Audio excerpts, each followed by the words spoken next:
Welcome to Facts Moments with Chobaz and Michelle. Today we'll be diving into one of the most vital and transformative topics of our time, civil rights. We'll be talking about the struggles, triumphs, and the ongoing work needed to make sure everyone's voice is heard and respected.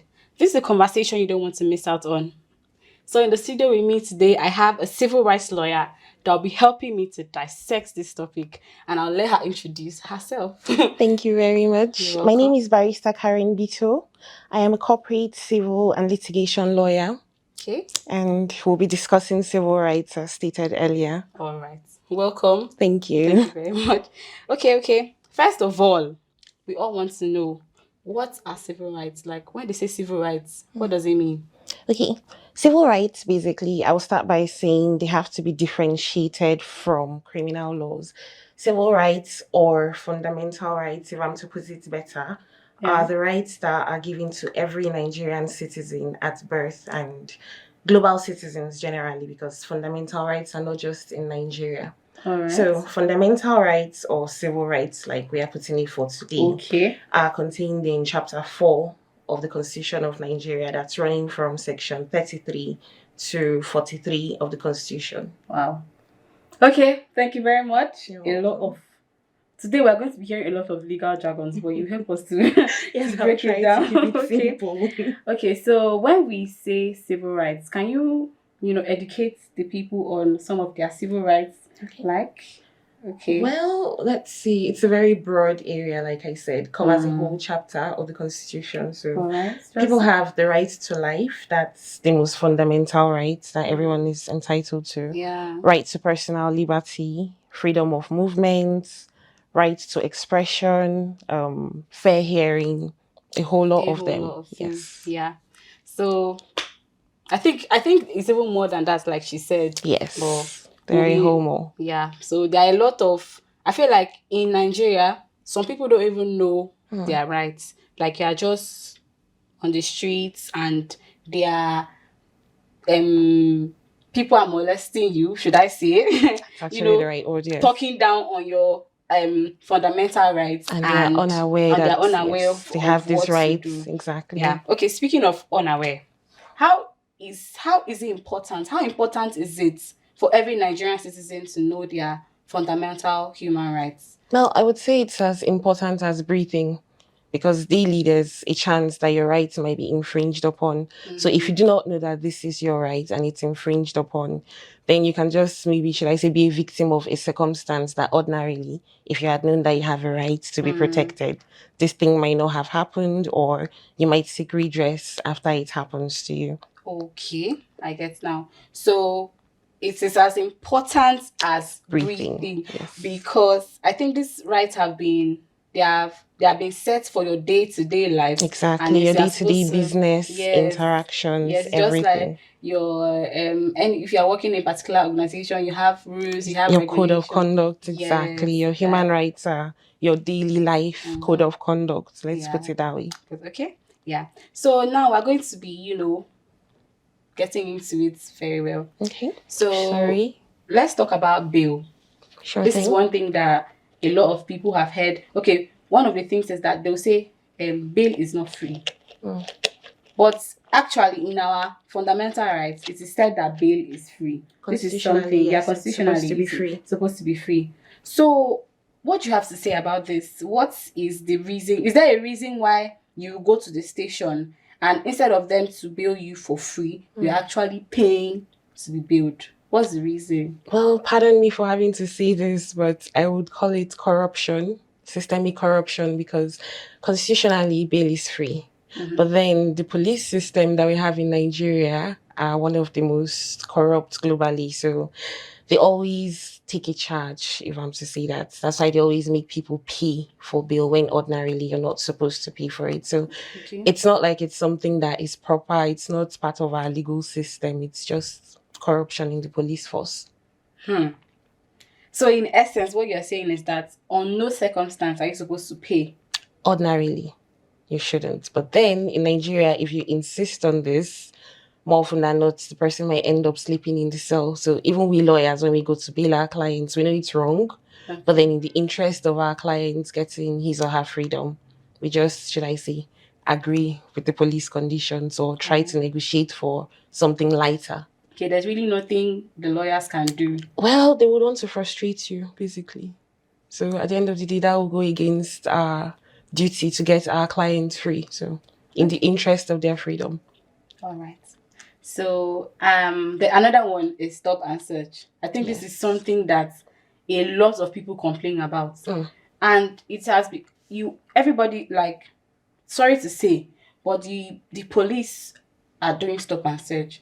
Up to the extent that even these guys on the streets who want to be stopping your car to search you, you don't even know who is who anymore. Exactly. You don't even know who is who anymore. And I read somewhere that they said in order for there to be a stop and search, there has to be a suspicion. Like there has to be a reasonable thank you very much for them to stop and search you, or you are doing something wrong on the road. I don't know, can you brief us? Is there a reason for stop and search, and is it legal? Is there a reason for stop and search, and is it legal? Okay. First off, yes, stop and searches, they are legal by virtue of the Police Act of 2020. I think Section 29 makes provision that upon reasonable suspicion, the police can stop a vehicle and search the vehicle. But it also gives conditions. And some of the conditions are they must have the suspicion that this person or this vehicle has just committed a crime like theft or something, or they are carrying something that is criminal, maybe like kidnappers that might have killed someone, they are carrying a human body. So they're supposed to have a reasonable suspicion. They're not just supposed to see a vehicle having someone coming back from work or a family or a young man and his friends going out. And that's another thing. Yeah, that's Section 54, I think, sub A of the Police Act 2020, it says that they are to, I would basically call it legalizes profiling, because the section says your hairstyle, your outfits, those are the things that the police are to use when should I say estimating people that they are to stop and search. So I feel that section is what empowers them to be able to do harass young persons especially. But then it's supposed to be people that they feel okay, like, you know, when you see kidnappers, more often than not, they have a way they're looking. They're not even looking suspicious Exactly. at all. So how would you know? Yes. So I feel that section has to be removed, because that's what majority of the police officers rely on and see that the law says that we can stop and search you at any time. This is really, really eye-opening. So they're actually using a particular section exactly of their police act. Their act. Yes. That's why you see somebody with dread, they're stopping somebody with Exactly. They will now say that you look suspicious. So I feel that law in itself, if there's something that our legislators can do, they should amend and remove that section, because a whole lot of persons are being prejudiced by it. Yes, even innocent people too. Too many innocent. Like you don't even know how a kidnapper looks. They don't wear a uniform, so you might see the wrong person that is actually the right person that is a kidnapper and assume that, oh, this is a reasonable person. And then you now stop the person that is innocent, whereas the wrong person has gone. That's really, really, because like you said, kidnappers don't look like it. You see somebody's mother in the back of a car carrying out in the act, passing a checkpoint, and they will not know. I will not even say this one is even the fault of the act again. Yes. Me and you, if I see somebody, I can be a kidnapper now, and you would not dressed very beautiful, responsibly. And the police will not even know. So like you said, I think in a way it needs to be adjusted, not fully thrown away, but adjusted. Yes, that's true. Okay, so there's another one, talking about rights now. If the government, right, is supposed to protect life and property, and the fundamental human rights, let me read here, says there is a right to life and liberty and freedom from slavery and torture. Yes. Now, one of the bad things in Nigeria happening today is insurgency. The bombings, killings, kidnappings. Is the government not supposed to, since they are in charge of the citizens' life and property, are they not supposed to be the ones to be able to protect? Because if Nigerians have right to life and liberty, anytime that there is a war, there is a fight interstate, the government is supposed to rise up quickly, because these are the rights of the people that they are leading. I don't know, what do you have to say about this? Because me, that's what I think. Yeah. If we have right to life and liberty and free from slavery and torture, Mm. because most people are slaves in their own towns. Very true. In IDP camps, in your own town, you are in an IDP camp. Exactly. It's not normal. It's not so normal. What's your take? Let me just is it their responsibility? Yes, it's their primary responsibility. The welfare of the citizens and your safety, your security. In fact, it's even, should I say, the beginning parts of the Constitution says that the welfare of Nigerians shall be the primary responsibility. So the government's main goal should be to keep Nigerian citizens safe. In fact, it's enshrined in the Constitution. I just can't state the particular section right now. But then, at the risk of at the risk of being anti the government, I would say no administration has ever taken that seriously, because the problem of insecurity, insurgency, kidnappings, it didn't just start with this administration. It didn't start with the last administration. No. It wasn't even the previous one. Exactly. Yes. So none of them thus far has, should I say, had the care on the welfare of Nigerians at heart, and it's very sad and disappointing. Yeah. Is it that I don't know? Is it that they don't know? I would not say they don't know, but I would say maybe they're more focused on other things that are not important. Yeah. I think, from what I think, I feel like maybe, like you said, it has not been seen as important, because if the rights of people are being looked at very crucially, yes, they will understand that, okay, this is something that we're supposed to, right? You're supposed to protect. Yes, you're supposed security to protect. is supposed to be the primary goal. Yes. Yeah, but then, well, we hope that things change. Indeed, because like you said, it's not from this administration. No. It's not even from the last, because as it's passing from one administration, it gets worse. Yes. So it's not even from this administration. Okay, so I want to ask, what are some of the challenges of the fundamental rights? Like, when we talk about civil rights now, like we were talking before, yes, bail is free, and at the same time it's not free. So what are some of the challenges that you have seen while practicing?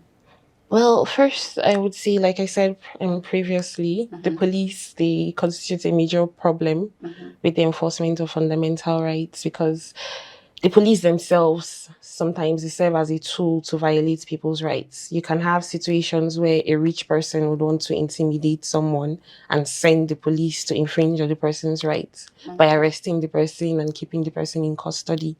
So the police themselves, the first constitute an issue. Then, should I say, the absence of education? Most Nigerians do not know their rights, and I wouldn't want to say that is our fault as lawyers, because there's only so much we can do, and I'm really grateful for the opportunity on this show. It's actually a step in the positive direction, bringing lawyers to educate people more on their rights and all of that. If maybe more media houses worked with lawyers to educate Nigerians, more persons will know their rights, more persons will be able to report instances of fundamental rights violations. That's right. So, talking about challenges, now, what are some of the positives?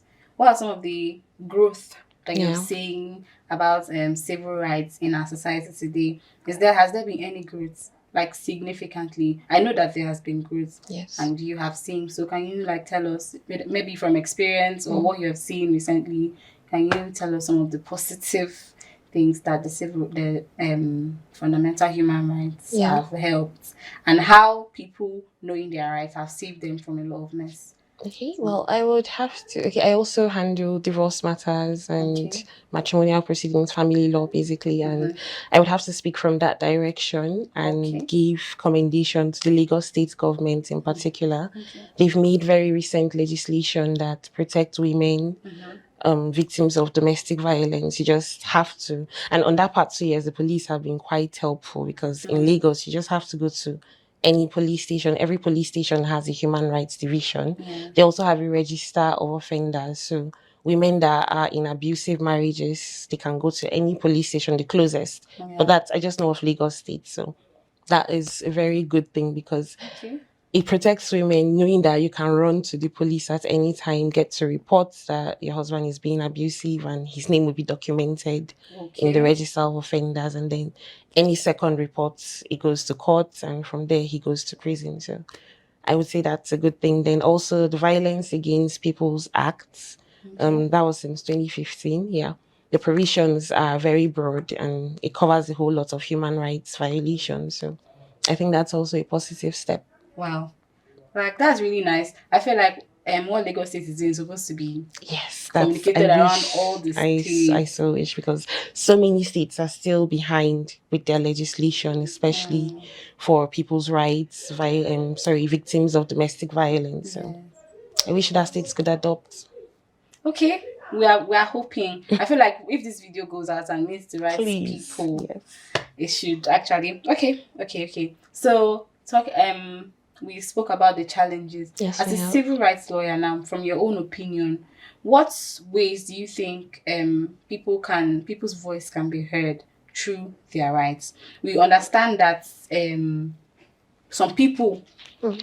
in Nigeria right now don't even know their rights. As a civil rights lawyer, what are some of the ways that these challenges can be curbed? Well, I would say people should divorce their minds of the fear of lawyers, because Okay.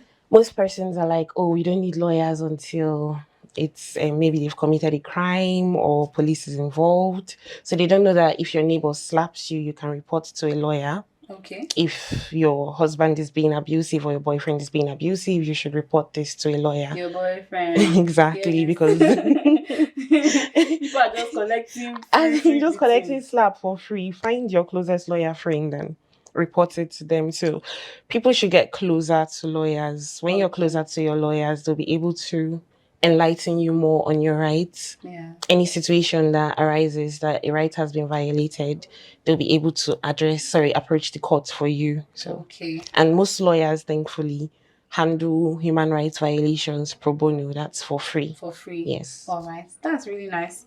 Okay, so I did not even ask you about road safety. Road safety also does stop and search. That is not within the purview of their duties. Oh, Yes, okay. that is for the police. Road safety is basically to keep the road safe. Let me use that word. So it's vehicles they're supposed to be concerned with. Is you do you have your spare tire? All Okay, those kind of yeah. things. You Okay. were driving above the speed limits. Limits. You are not driving with your seatbelt on.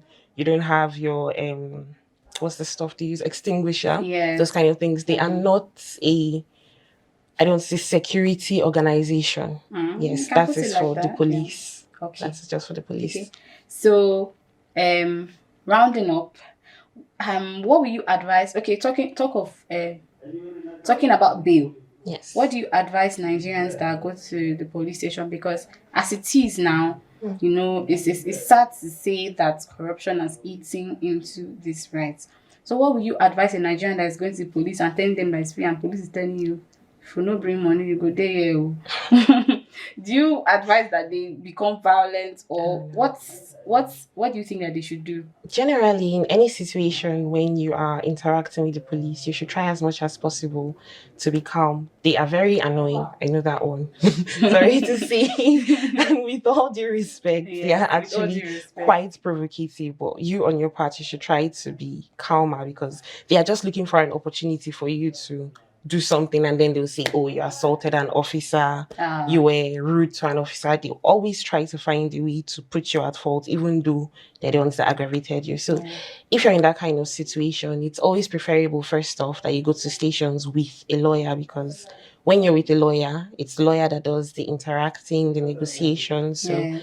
and the lawyer knows what to say. All right. And also, if they are overcharging, the lawyer knows what to say to get them to reduce their prices. And more often than not, they try to, when people go alone, they try to, should I say, capitalize on the fact that these persons do not have any form of legal knowledge. Yeah, So okay. they can say anything. Think they want. Yes. Okay. So, and also, shortly, Yeah. just a brief, what should Nigerians do with stop and search? The stop and search thing. Okay. How should they act? Okay, Like you like said. I said previously, when you're dealing with police, generally try to stay calm. If they stop you, stop your vehicle, stay in the vehicle and be observant of what they are doing. as they're searching your vehicle, do not take your eyes off them, because we've seen situations where police themselves plant things in people's vehicles and then raise the alarm to other officers, like as though it was the person that had it there. Yes, and then innocent persons end up going to prison for those kind of things, or being made to pay a whole lot. So be very observant. If they ask you to step out of the vehicle, step out, but still be observant of what the officer is doing. But do not try to, should I say, engage them. Don't be aggressive, and don't try to show that you're right. Yes. But don't be out there like. Okay, I understand. So well, I wish we can go on, but our time is up. Well, the one thing I want to say is that I think every Nigerian should be able to know their rights. The Constitution is it's free. It's free. They don't even sell it. Okay. No, they sell it. It's free. Any courtroom you can go there. Exactly. And then even online too, you can download it. Yeah. So please know your rights so that you will not be, tossed around, like she said. Thank you very much for watching, and thank you very much, Karen, for coming on the show with me today. Thank you very much for coming. In fact, it was very informative. Everything. In fact, there are some things that you said here that I did not even know. Okay. That's why you should have lawyer friends. Yes. You are not my friend. Okay, thank you very much. And thank you guys for watching. And until next time, I remain Chobaza Michelle. Bye.